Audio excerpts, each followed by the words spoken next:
Hello, this is Antoine Rogers with another episode of Out and Up, where we encourage young athletes to achieve their very best outside of the game. And like every show, we're blessed to have an awesome guest. And y'all know how I do. I'm going to let him go ahead and introduce himself. What's up, y'all? My name is Kaleb Moody. I'm a football player at Harvard University. Thank you, Mr. Moody, for joining us. You ready to get into the questions? Yes, sir. Let's bring it. All right. Where are you originally from? Born and raised. Where are you from? I was born and raised in Randolph, Mass, which is about 20. It's a suburb about 20 minutes outside of Boston. All right. And so you said you're a football player. How long have you been playing football? I've been playing football since I was 6 years old, so about 15 years. All right. And what position do you currently play at Harvard? I'm a free safety here at Harvard University. Okay. Have you ever played any other sports throughout your youth? Yeah. Throughout my youth, my parents were pretty big into letting me try any sport I wanted. So I played a little bit of basketball, a little bit of baseball, but in high school, I really settled down with track and football. Okay. What inspired you to start playing football? Honestly, I think it originally started from knowing my dad and his brothers and a lot of people on my mom's side of the family. They all played a little bit of football. They never pushed me to play, but I think just seeing them and knowing that they played, I wanted to try it too. And then it was love at first sight. I started playing with one of my best friends in kindergarten around that time, and it was just it came so naturally, and it was just so much fun. Besides all the just being with friends, just literally playing the game was unbelievable, and I just had a passion for it since. That's cool. That's cool. Have you always just played the safety position, or have you played various positions throughout your youth? Actually, no, I didn't start playing safety until my junior year of high school. Up until then, for the most part, I played D tackle / D end, like my pops. I was never that big. People usually look at me and they're like, "That makes no sense. Did you get skinny?" I was like, "Nah, I don't know. I was a pretty physical dude, so that's just what happened." So I played a lot of DN, DT. I played a little bit of linebacker, and then once I got into high school, I started playing some running back, some receiver, and I played safety and corner a little bit as well. All right. So how has things been so far? You're again. Just repeat for us again. What year are you in? I'm a sophomore here. So how has things been so far in these first 2 years now at Harvard University? How's things been from the schooling as well as on the field? How has that transition been?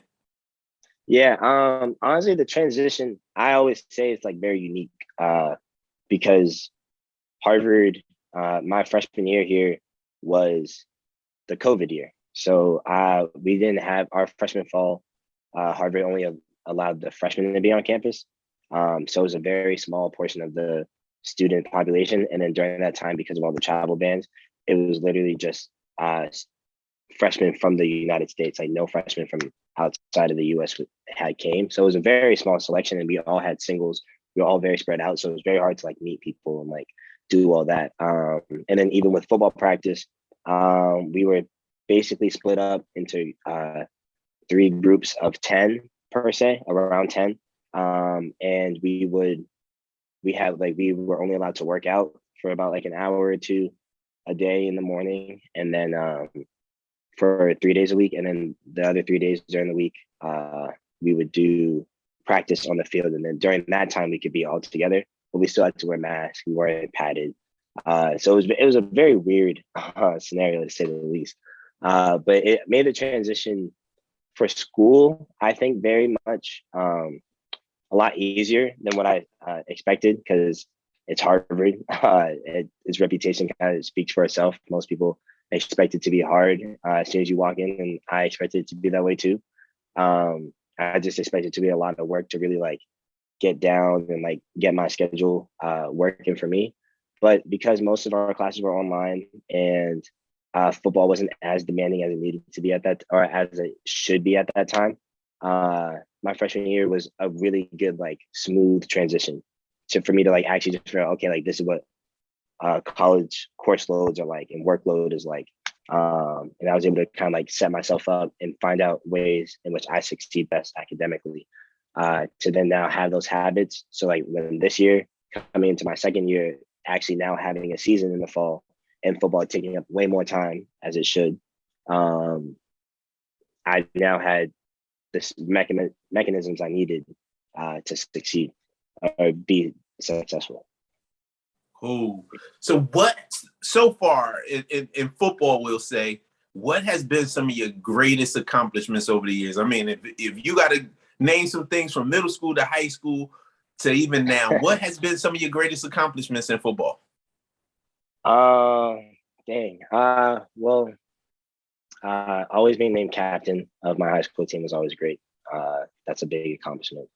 And then being named All-State, first team All-State, especially for me, that was big, given that I got it my senior year, and that was only my second year playing the position safety. So I was definitely honored in that because I feel like it showed a lot of progress for me.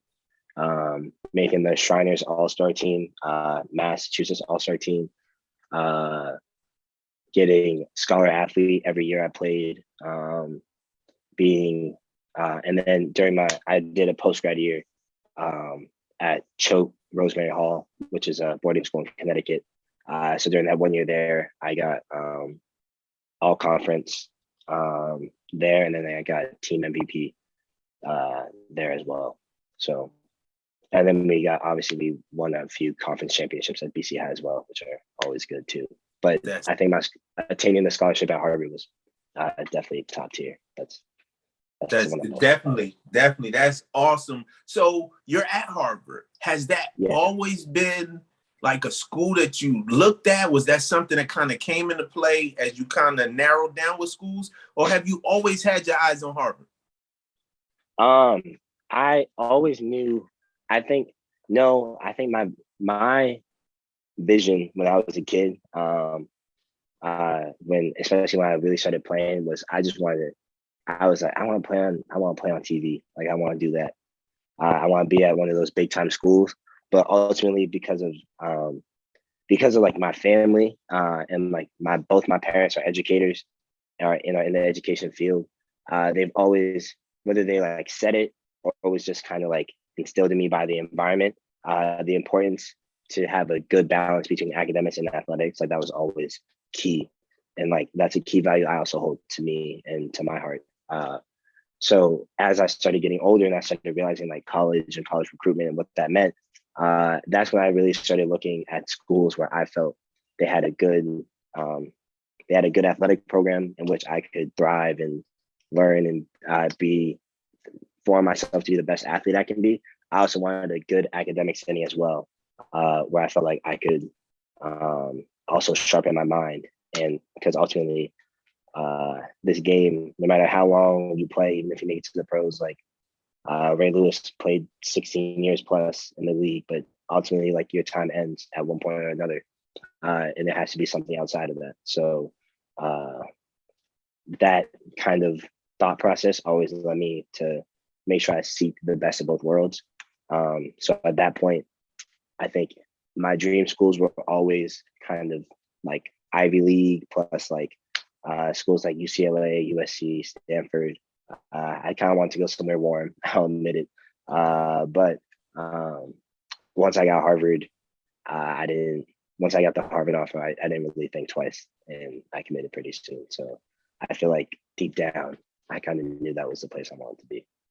Gotcha. What were, if you don't mind talking about it, what were some other schools that were in play maybe prior to you getting the Harvard offer? What were some other schools you were kind of looking at?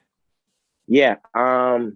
I got before I got the Harvard offer, I had most of the Ivy League by then. I had Cornell, Dartmouth, Yale, and then Princeton too, I believe, and then a few other FCS schools, like what was it, like Holy Cross and Bucknell, and then as I was after I got the Harvard offer, I committed there, but afterwards, um, I started still getting interest. I was I started getting interest in like schools were coming in to talk to me uh, about possibly like looking there as well and like just keeping my mind open. So those were like schools like Fordham, Iowa University, Wake Forest University. But ultimately, I stuck with my commitment, and Okay. I'm here, and I'm happy right. about it. So having all those opportunities and the schools that you had opportunities to look at during the process, like most kids, I always like to touch on this because most kids don't know how to handle that attention, and some of them I think they take off a little bit versus keeping their foot on the gas. What kept you grounded and focused during that process when you're getting all this attention from the different schools? Yeah. Well, for me, I felt like I always had something to prove. Because again, like I said, up until really my sophomore, junior year of high school, I was playing D tackle the end, and then all of a sudden I get moved to safety, and I didn't play. I didn't really play my sophomore year just because like there's so much I needed to know, like what cover two means, what nickel packages are, like stuff like that. And I just felt like after that season, after my sophomore season, knowing that like if I wanted to play at the next level, I really had to have a bang out junior and senior year.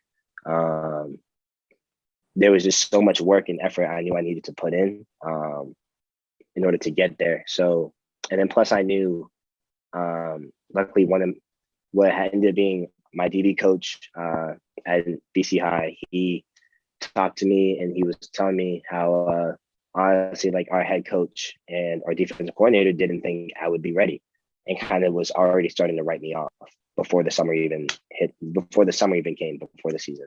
So for me, I was like, nah, that's you're not gonna write me off that quickly. I'm not forgettable. I'm not just gonna be written off before you even give me a chance. So I made sure I did whatever I had to. I met with my coach to start working a lot of the DB training that I needed to. I talked to my dad a lot to get just some of the other like common basic football IQ that I could pick up.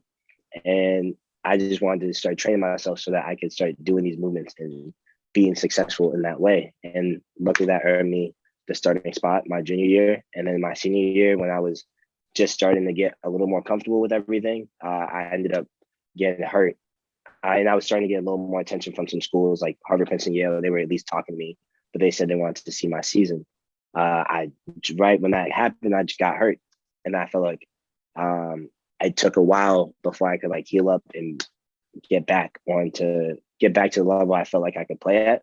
But by that time, I felt like those schools had already moved on. So because of that, again, I just felt like I was kind of being slept on. And that made me, I almost felt like just settling for whatever D2 or D3 school would take me at that time and just maybe working my way up from there, trying to transfer. But my dad and my coaches tried to push me to do a post-grad year. They said that would probably be the better option for me. And I listened, went there, and then once I got there, I was like, yeah, there's so much to prove. Like I felt like I had so much left in the tank, so much I wanted to show, so much that I felt like I could do that just no one knew about. I didn't want to get looked past again. So Right. I doubled down on my training that summer.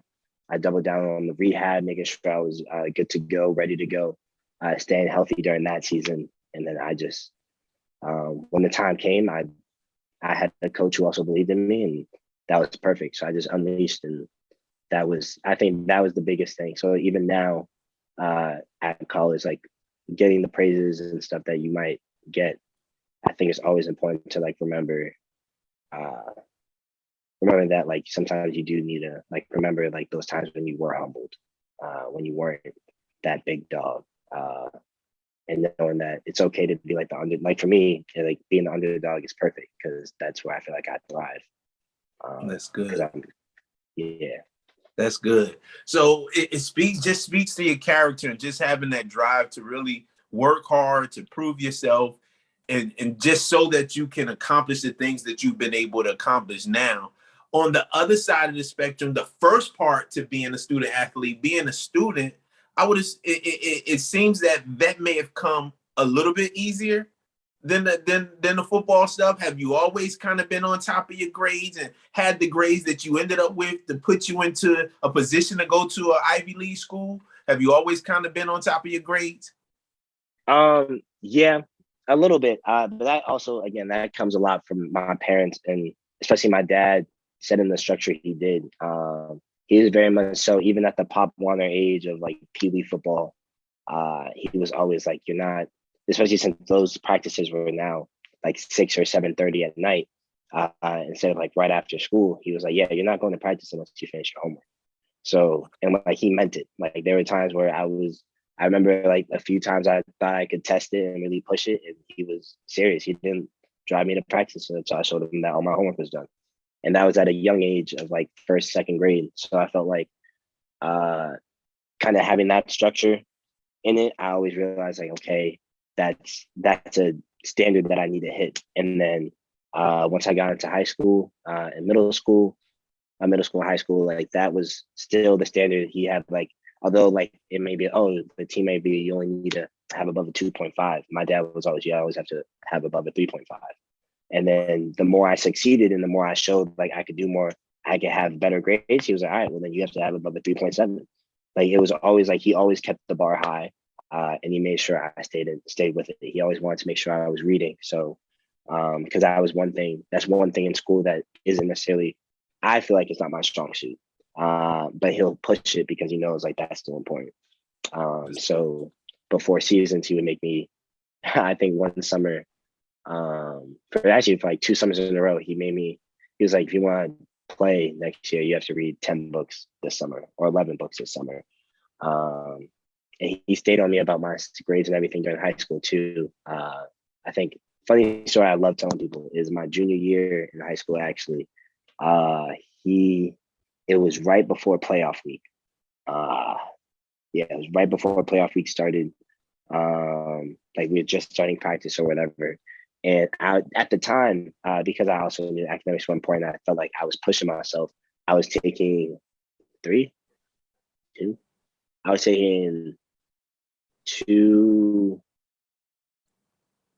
two AP classes at the time, or 3 AP classes at the time, I should say, my bad. And two of them I was struggling a lot was AP literature and composition for English, and then AP Latin. And in those 2 classes at the time, I think the teacher hadn't submitted all the grades, but I had like a 79 in one and a 78 in the other. And at the time, that's when Canvas started coming up. So that was like live grading. So my parents could see my grades at all points in time. So they were like, my dad was like, you got to get this up. I was like, Dad, don't worry. I was like, I'm about to get it up. It's all good. The teacher needs to put in more grades. Like, I'll be okay, whatever. And I'm going into practice Monday. I have all my pads on. I'm walking out the door to practice. And my head coach stops me. He's like, hey, Kaleb. He's like, come talk to me for a second. He's like, so I got an email from your dad saying that he's not allowing you to practice until you fix your grades. I was like, what? And like, I had no clue this has happened. He's like, yeah. He's like, so he said you're not allowed to play. He's like, is everything okay? I was like, yeah, they just gotta put some stuff in. I'm like, I'm a little low, but like I'll be okay. He's like, well, just like you're not going to practice today because I'm not going against your father. You just gotta go home and figure it out. And I just remember going home, I was so mad because I was like, what? Like this is playoff week. Like, are you kidding? Like he really pulled me off the team for like, and I was off the team until I got those grades to like, I got both of them up to like the 84. And then he finally let me back on the team, or he let me go back to practice and everything. But that's the day before the game. Luckily I still played, we won. All's well that ends well. But that was just such a stressful time because I was like, I never thought like he was ever serious about like actually pulling me off the team if my grades ever slipped. So that kind of helped me that solidified like, yeah, there's no playing around when it comes to grades in school. Wow. That's good. And I get during those times, you'll probably have people that will have multiple opinions But we look at the success that you've had now, and it shows just that good example of just the parent or the father, the mother that pushes a child, just what you've been able to experience as far as the grades that you have, and now being, where you are as far as a Harvard student at an Ivy League school. When you look back now, what are your thoughts on that versus that night when you went home upset? I mean, with 2020 vision, I can look back and be like, yeah, I can see why you did that. Because I feel like he always said, my dad always told me, like, if it's a hard C, like if it's like you grinded and pounded and you did all you could and you couldn't get higher than a C, then like I'll accept that and that will be it. But he just felt like there was something more than I could give, and he proved it right. And I feel like that set me up to also now know, like, that is something, like there's probably way more, whatever I think I'm doing, there's probably more that I can give. And I have to make sure like I push myself to do that, especially now in college. I feel like having that foundation was so important to setting me up, even just to get to the college I'm in right now, let alone just to be able to like now try and apply that and succeed here where I am. So like even now, like I try to make sure before I go out, like if I'm going to do anything like extra, whether it's like going to watch a little extra film or like going to grab dinner with friends or something, I try to make sure like I stay more on top of my work now, and like I do some work before I go out to make sure I still stay on top of everything I need to. That's good. That's good. So what are some things that you do in your spare time outside of sports and school? What are some things you kind of do in your spare time? Geez. Well, my roommates actually play a good amount of video games, so I've been kind of tapping in with that a little bit more. We play a lot of Madden. We play we play some like Mario Kart on the Wii. We just do whatever. But then other than that, honestly, I honestly like just being active. Like I don't know if that's like, maybe that's a side effect of being an athlete or something. I don't know. But most of the time I just like being active. So even if it's not me doing like football stuff, like me going around and like shooting hoops with like some of my boys around here, like that's fun if it's warm outside, that is. Or like us, I love Marvel movies. I love Star Wars movies. So like I'll watch those and like do stuff like that whenever I can, if I get some free time. So you come from a blessed situation. I know a little bit about your family and the background. Grew up in the same town I grew up in, played high school ball with your father. I believe you have an uncle that was a senior my freshman year. And then the other uncle was a few years ahead of me. I actually think he may have went to school with a sibling of mine. But Yeah. so you had all of them kind of lay the ground, and that they all played college football, correct? Yeah. Like, yeah. did you learn a lot from them? Did you have opportunities to kind of pull on them? You're blessed to have your father right in the house, where I know you were able to get a lot of information from him. But did you ever call your uncles to kind of get some tips and stuff? Yeah. So when I was playing D-line, even when I was younger, because I always felt like that was where I would stick with, because I played that the longest. I tried to learn everything from them: hand movements, rip and swim, grab and pull, like push pull, like whatever I could learn, I tried to learn from them. And then in terms of like even like knowing like what to do, like what are like good stats, what are things I should like shoot for, what are things that's like average versus like exceptional, like those things. I always tried to call them to figure out like what they did, because I was like, so like Uncle Zot, what were you doing back in the day? Like how big were you? What were you pushing weight at? Like stuff like that. Right. I try to call them and like figure that out from each and every one of them, trying to figure out how I could ultimately like be where they were and then exceed that. Unfortunately, my body did not form to be the same type as them. You know, they're all 6'3". Yeah. They're all like 280, 290. Like I just didn't get to that level. I got the more like 5'10", 185, just like speed guy. So now everything kind of changed. But ultimately, like I said, when I was first learning about when I first made that transition, just getting general now football IQ. Because I've sat in watching games with both of them, both my dad and my uncles. We watched the Patterson Kennedy rivalry, usually Thanksgiving football game. We just be sitting there Rich watching. history right there. That's rich history Right, right rich there. history. And watching and just sitting there watching the game, they'll all three of them call out plays before it even happens. Like, they're smart, they'll run this bubble right here, go for like 10 yards. And they call it every time. They're like, see, this linebacker is a little off. He's not in his right hole. He's gonna fit it weird. Dude probably will break the tackle. And like everything they're saying is just coming along. And I'm like, how are you seeing this? Like, how you know it's a pass before the ball's even snapped? And they taught me small things like that. Like, like if you can, usually when you're looking down at the offensive lineman's hands, if there's a lot of pressure, you can see like white in his fingernail tips. That means he's putting a lot of pressure forward. So he's coming forward to you. That's usually a run. If there's not that much pressure on his hand, drop back pass, he's pass setting. Wow. I'm like, wow, how are you? And like being able to pick up stuff like that, like I loved having them around, be able to teach me that type of stuff. I wish I could have applied it more, but that's still good. You made me catch flashbacks. I didn't mean to even go into Eastside history, but your father, I was able to share the experience. For me, was probably the highlight of my career because we didn't have. I don't even think throughout my years we had like a winning season every year. But I know my junior year, which would have been your father's senior year, we were blessed to go to the States that year. And then we beat a powerhouse that I believe went on to be undefeated this year. And I want to say they may have been nationally ranked. I believe Bergen Catholic was nationally ranked this year. But Bergen Catholic is normally a powerhouse in New Jersey.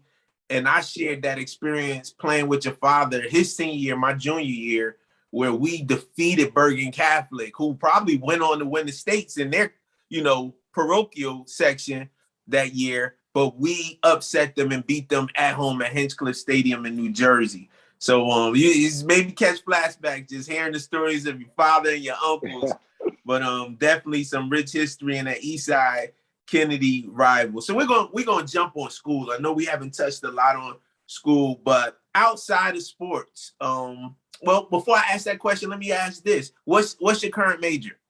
What's your major? I'm majoring in economics with a minor in computer science.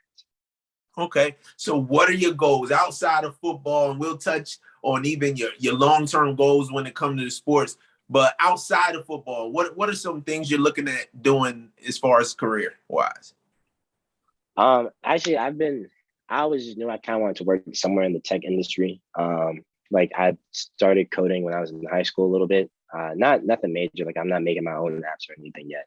But I'm learning and I'm picking up on the languages and everything. And I always figured like I would want to work at like someplace like Google. Like their work environment seems very like, although they're very effective and they do what they need to do and they get their work done, they also have like a few liberties to like make sure they have fun and still like are relaxed and that's not like the classic like at your desk job that they kind of portray on TV and that seems so like dreaded. So I just figured I wanted something like that. And I felt like the tech industry was somewhere where I could do that because ultimately, because the world is kind of going to that space anyways. But then also when I did first try coding, I liked the fact that I could kind of just like sit on my computer and like plug away at like doing whatever I needed to do and like trying to figure out code and like the problem solving aspect of it. Like, dang, like this isn't working. I'm getting this error. Okay, like what do I need? Do I need a comma? Do I need to take out this whole line and put in a new one? Like, what am I doing? And like that type of process was fun for me, or at least more interesting than I could think of any other thing. So for me, I always wanted to work at some place like Google or some sort of tech industry. I've been fortunate enough where the past 2 summers I've been interning at this telematics company in Cambridge called CMT, Cambridge Mobile Telematics, that ultimately has been making apps. They design and make apps for car insurance companies to promote safer driving. Like most of the best way I can describe it is when you think of like State Farm, like the safer you drive, the better discount you get. Yes. That's their model. Like they developed that model. They actually designed their app, and like that's the big one that that they work with and do for a lot of people. So I feel I've been fortunate enough to work with them. I can do a little bit of coding with them, which I've kind of learned a lot about coding in the business world now, like how that works. And then also I've been fortunate enough just to learn about like how the business world really is. And I also really admire their mission of trying to prevent less and less accidents, because car accidents are definitely one of our higher leaders of cause deaths or Yes. death causes. Very true. Very true. That's good. That's good. So my question to you, I guess I want to ask this for the young athlete, and I'm talking about late elementary, middle school, and I know they have a long ways to go before making a school decision. But if some of them are watching, what are some of the benefits to a young person looking into going to an Ivy League school? Just let that young person that doesn't know much about Ivy League schools today, let them know the benefits to going to, such a big program when it comes to education. Yeah. Big benefit is, for one, your professors and your TFs here are very highly touted in whatever field that they're talking about. Like one of the head economics professors here for just the base intro to economics course and lecture here at Harvard was one of the head economic advisors during the Obama administration. So like he already has those accolades. Like the textbook we read and we use, he wrote. So like that type of stuff, like that type of access is definitely insane. But then also now you're talking not only access to those professors, the TFs and the grad students below them, like they do great things as well. Like one of my TFs for a class I was taking just about like vaccines, like policy history and the science behind it, she actually had to cancel class one time because she had a meeting with the CEO of Pfizer, because she was one of the people that worked on the Pfizer vaccine. Like that's crazy within itself. And she was only like 27 or 26. And that's so insane to me. So like all the access to that, plus now you're even talking about access to the alumni and the people who actually went to this school. There's so many people here, people leave here and do amazing things, whether they actually graduate from here or they leave early because they just couldn't hold in all the good ideas that they had and they just had to get started early.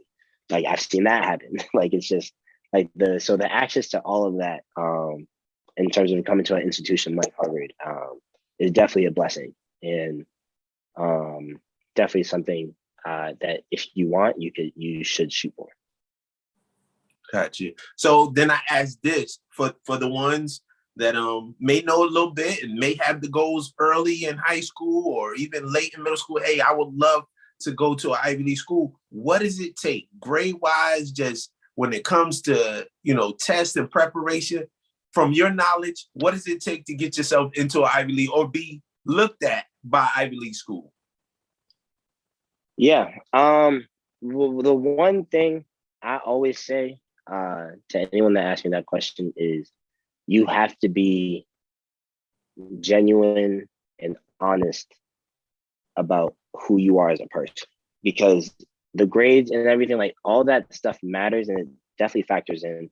Like you don't want to be slacking, but so many things compensate where like there's not really much you can do. Like I know for me, I had a good GPA. I was a 4.01 student at BC High. But my SAT scores weren't like amazing. They weren't in the 1500s. They were about they were like in the 1300s or the 1400s. I forget, to be honest. But like, so like it's not necessarily equivalent. It's not like I just automatically fit this high standard. Because you do end up going against people who are like, I think people always get discouraged to apply to schools like Harvard and Yale and Princeton because they think, well, there's definitely 100 people with like 5.0 GPAs and 1,600 perfect SAT scores or ACT scores. Like I'm never going to be able to make it past them. Don't think of it like that. Because that just all those scores show is that, okay, they're a good student. They know how to study. Or it actually doesn't even show that. It could just be, hey, they have a tutor. They have the resources to now have people personally tutor them on how to get 1600s in the SAT. Or they have resources and personal tutors to now get them to the 5.0 GPA that they have. Like, great, they now have conquered this quote unquote academic lifestyle. But there's so much more that comes into it, because I know people who had none of that, but because they were a good person, because they had interest and genuine interest and passions for whatever it was, music, art, athletics, helping people, literally just helping people. Like I know people here who have started nonprofits or clothing lines just because they found something that they wanted to make a change for, and they did that. Or they just were so passionate about something that nothing could ever stop them from,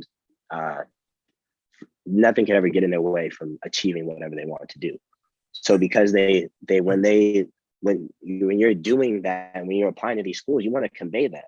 Because yes, you can easily find 1,000, because I think they take about 1,000 students every year. You can find 1,000 students that have great grades.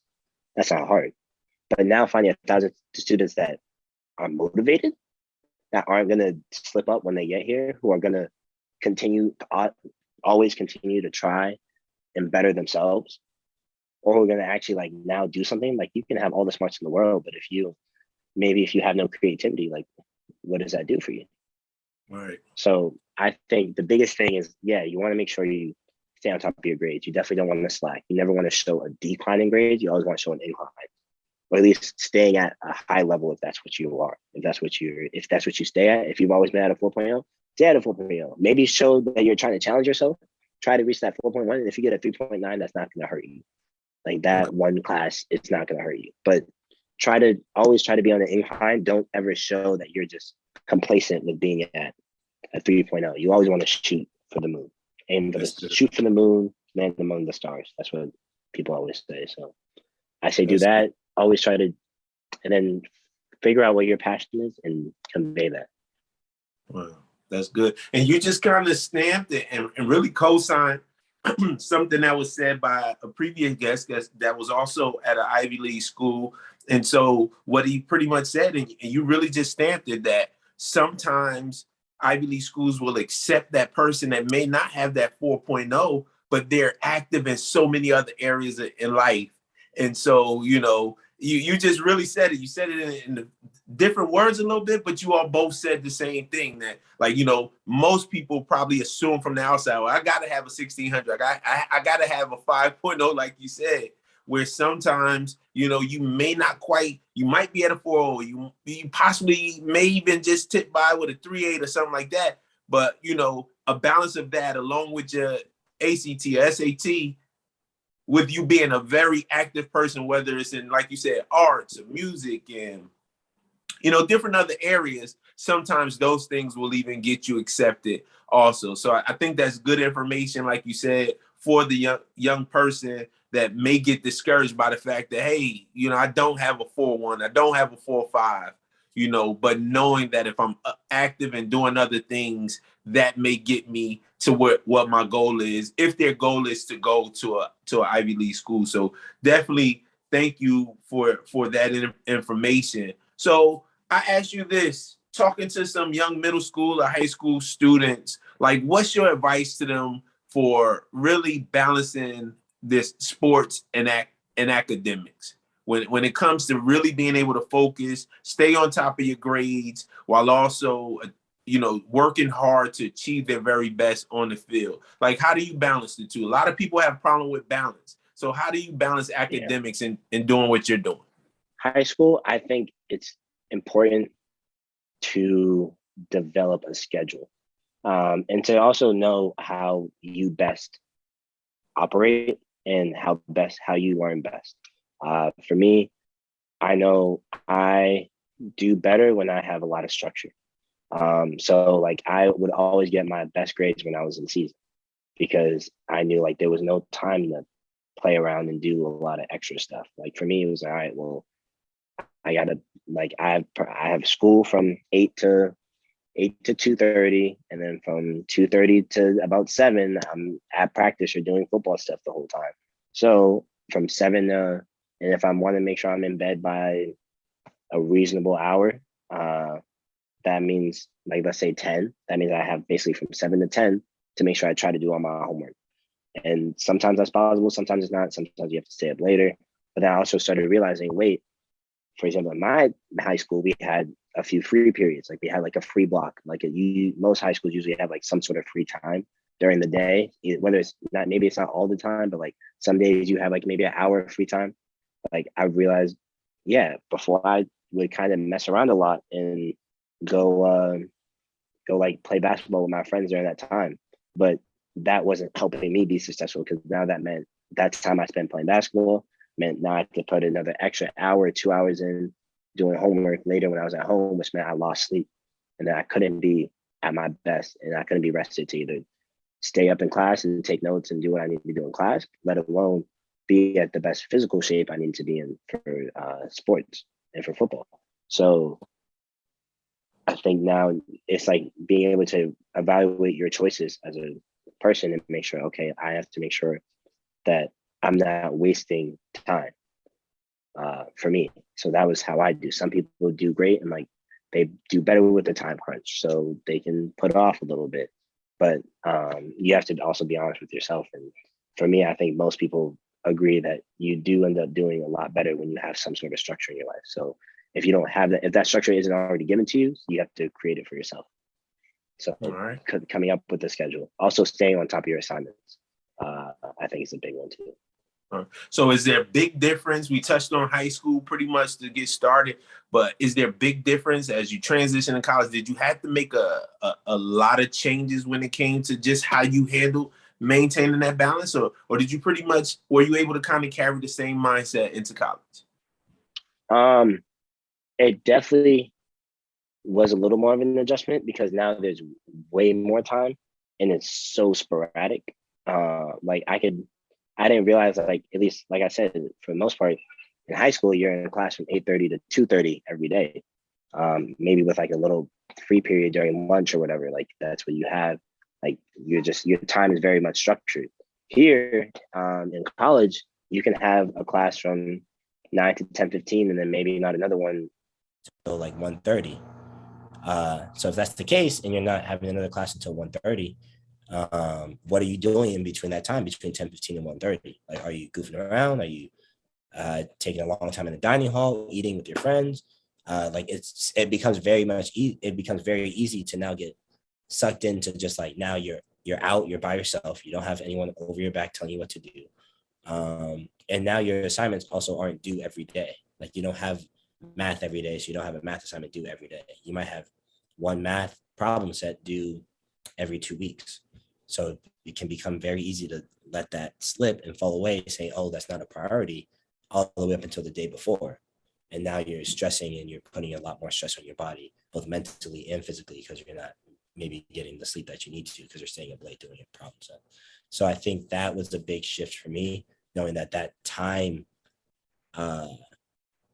how much time now that I did have to manage for myself. Like before it was maybe like 3 hours. Now it's like 8 hours. Like how much time am I really, what am I putting my time towards? So that was a little bit of an adjustment, I think, that I had to get under control. Cool.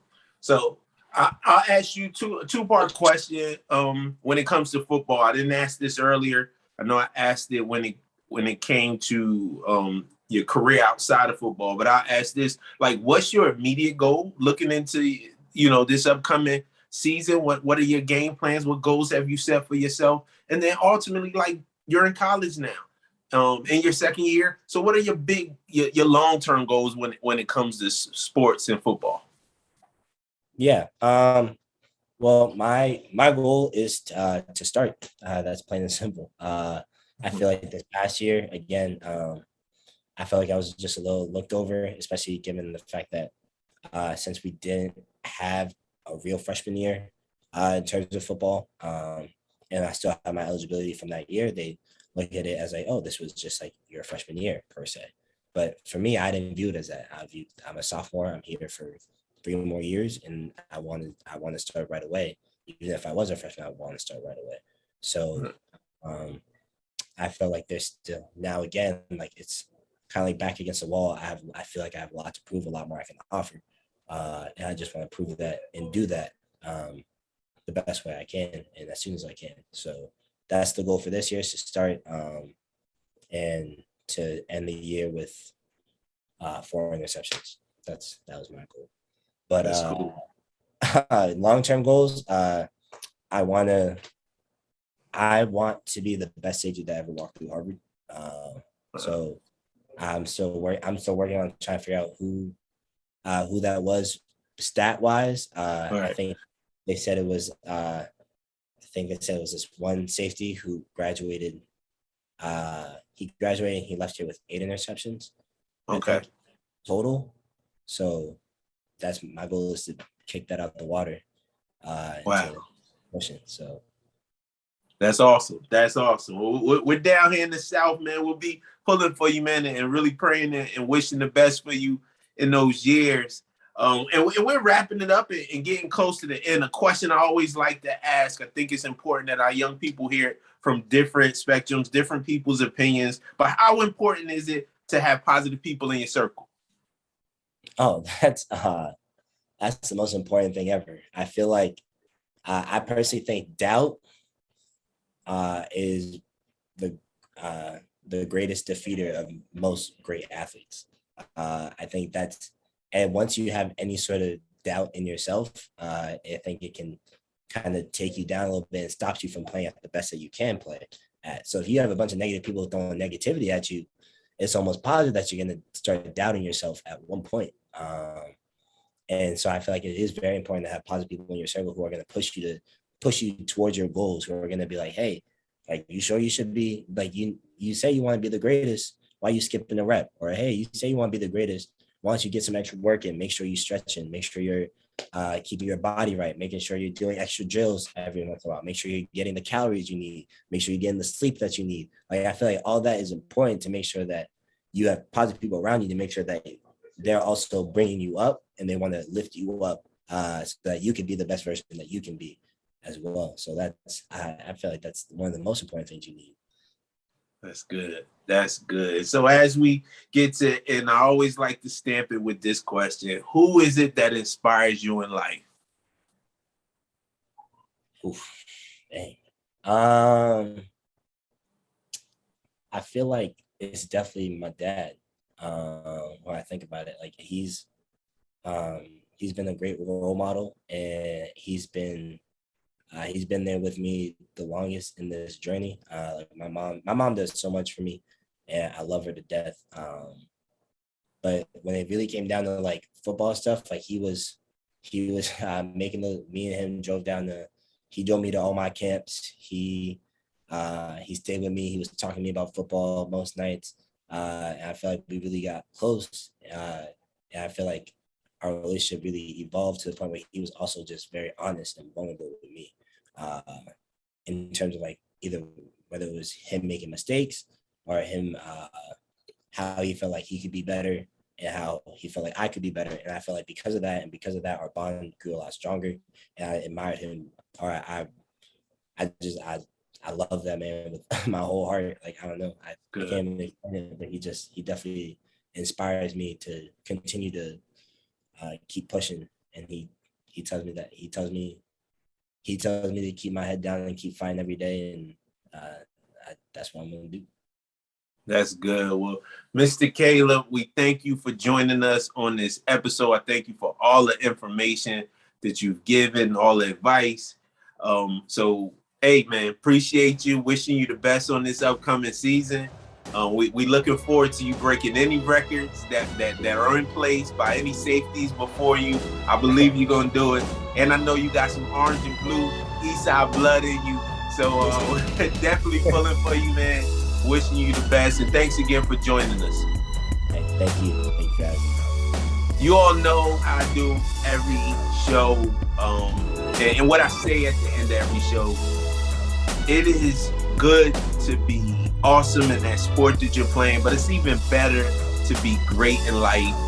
So if you have the mindset, you're locked in with us, and you truly want to achieve your best outside of the game, I'm challenging you to from challenging you to join us as we go out and up. Thank you for joining us again this week, and we'll see you next episode. Have a good one.